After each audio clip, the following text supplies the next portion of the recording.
दोस्तों, जय श्री राम। आज मैं अपनी बात की शुरुआत महाभारत के उस एपिसोड से करता हूँ, उस जगह से करता हूँ जहाँ आपको बहुत चीज़ें सीखने को मिलेगी। महाभारत में आपने देखा होगा, कृष्ण जो है समझौते के लिए पांडवों की तरफ से दुर्योधन के यहाँ जाते हैं। दुर्योधन से कहते हैं कि भाई पांडवों को मात्र 5 गांव दे दो, युद्ध टल जाएगा। दुर्योधन एकदम उसका फंडा क्लियर है।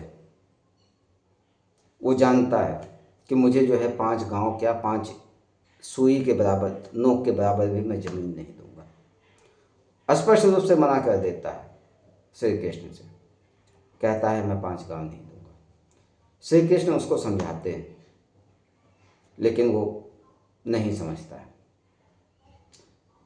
और वहीं पे अर्जुन युद्ध करने के लिए तैयार नहीं है। अर्जुन के मन में बार बार शंका होती है। जैसा कि अक्सर आप देखेंगे, जो विद्वान व्यक्ति होता है, जो जितना पढ़ा लिखा होगा, जो जितना विद्वान होगा, उतना ही शंका वाला होगा। और जो मूर्ख व्यक्ति होगा, जो राक्षस प्रवृत्ति का होगा, उसका फंडा एकदम क्लियर होगा, यस या नो वाली बात होगी उसके अंदर। दुर्योधन का फंडा क्लियर है कि युद्ध होगा। अर्जुन के मन में संशय है कि युद्ध को टाला जा सकता है, हमारे बंधु बांधव है। लास्ट घड़ी तक श्री कृष्ण उसको समझाते रह जाते हैं,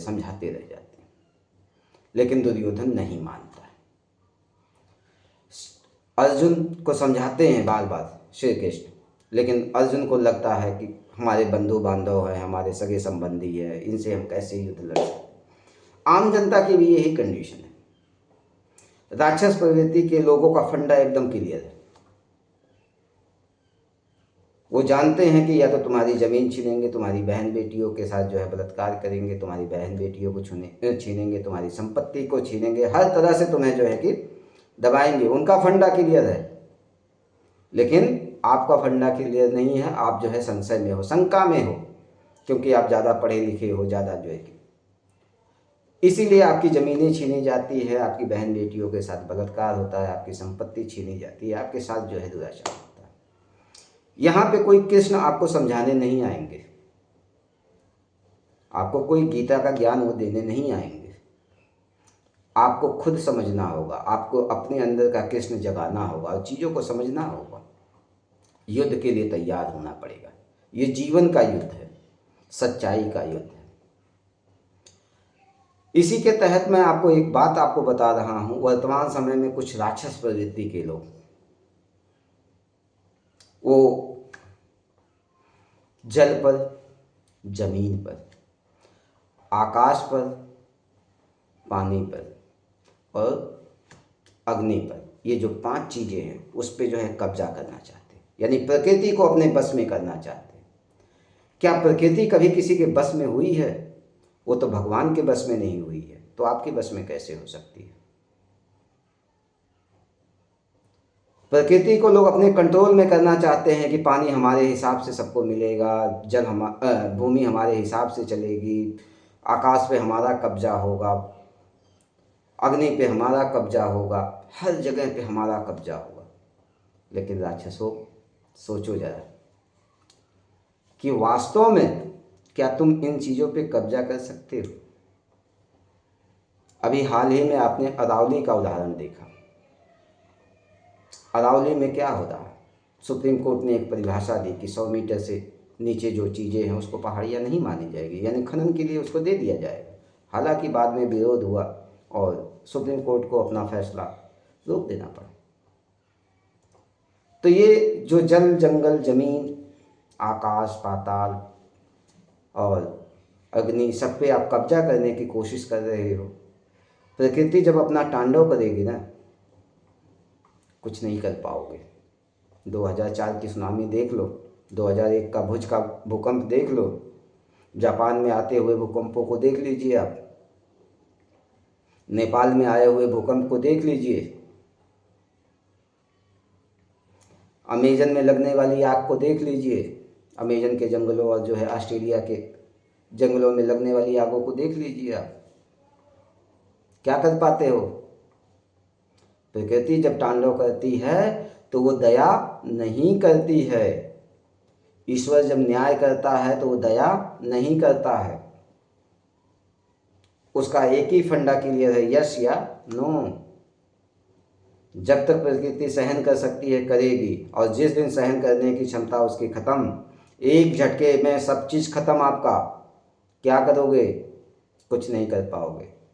तो प्रकृति के साथ मत खेलो, बचाओ अपनी प्रकृति को, अपने नेचर को। प्रकृति तुम्हारे बस की बात नहीं है, ये आकाश तुम्हारे बस की बात नहीं है, ये ज़मीन तुम्हारे बस की बात नहीं है, ये पानी तुम्हारे बस की बात नहीं है, ये आग तुम्हारे बस की बात नहीं है। प्रकृति को प्रकृति के हिसाब से ही चलने दो, अपने बस में करने की कोशिश मत करो। वो तुम्हारे हाथ का खिलौना कभी हो ही नहीं सकती हो।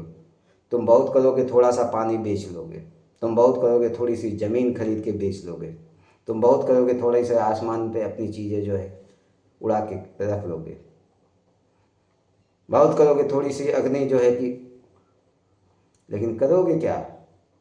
जब प्रकृति अपना तांडव करेगी तो दया नहीं करेगी, ध्यान रखिएगा।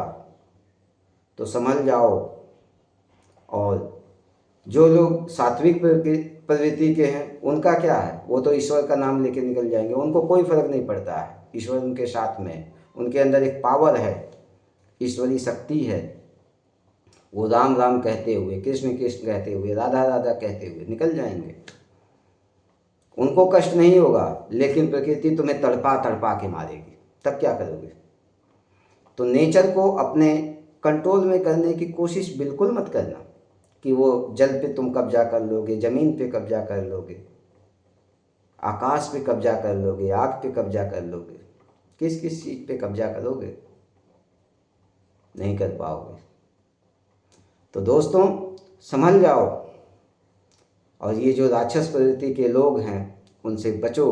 ये तुम्हारे अंदर के कृष्ण को तुम्हें खुद ही जगाना होगा, और इन जैसे दुर्योधन को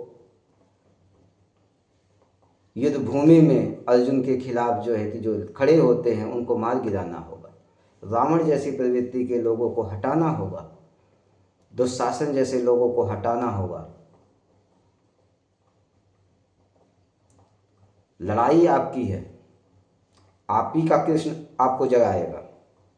तो जागो, सोचो, समझो और निर्णय लो। मिलूंगा आप लोगों से मैं अगली वीडियो में, तब तक के लिए जय श्री राम दोस्तों।